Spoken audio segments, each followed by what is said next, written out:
Focus ન્યૂઝમાં આપનું સ્વાગત છે। મહેસાણા જિલ્લામાં 9મા દિવસે ઉત્સવ પાર્ટી પ્લોટમાં ગુજરાત પ્રદેશ કોંગ્રેસ સમિતિ દ્વારા જન આક્રોશ યાત્રાનું આયોજન કરવામાં આવ્યું। સૌપ્રથમ ડોક્ટર બાબા સાહેબ આંબેડકરના ફોટાને તમામ મહાનુભાવોએ ફૂલમાળા પહેરાવી હતી। ગુજરાત પ્રદેશ અધ્યક્ષ અમિતભાઈ ચાવડા, આઈસીસીના વર્કિંગ કમિટીના કોંગ્રેસના સભ્ય, ગુજરાતના પ્રભારી એવા સુહાસિનીબેન યાદવ, લોકસભા સંસદ બનાસનાબેન ગેનીબેન ઠાકોર,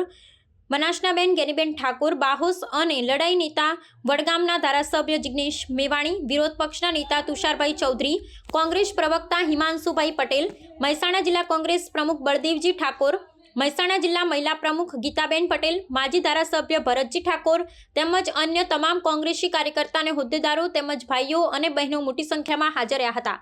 સૌ વક્તાઓએ પોતપોતાની શૈલીમાં સભાને સંબોધિત કરી હતી અને ત્યારબાદ કલેક્ટર કચેરી રિલીઝ સ્વરૂપે આવેદનપત્ર આપવા માટે સૌ સાથે બેનરો સાથે ગયા હતા, જ્યાં એમને આવેદનપત્ર આપવામાં આવ્યું હતું અને આ યાત્રાનું સમાપન કરવામાં આવ્યું હતું। આવો આપણે તેના અંશો નિહાળીએ। રિપોર્ટર ભાવેશ પરીખ, કડી।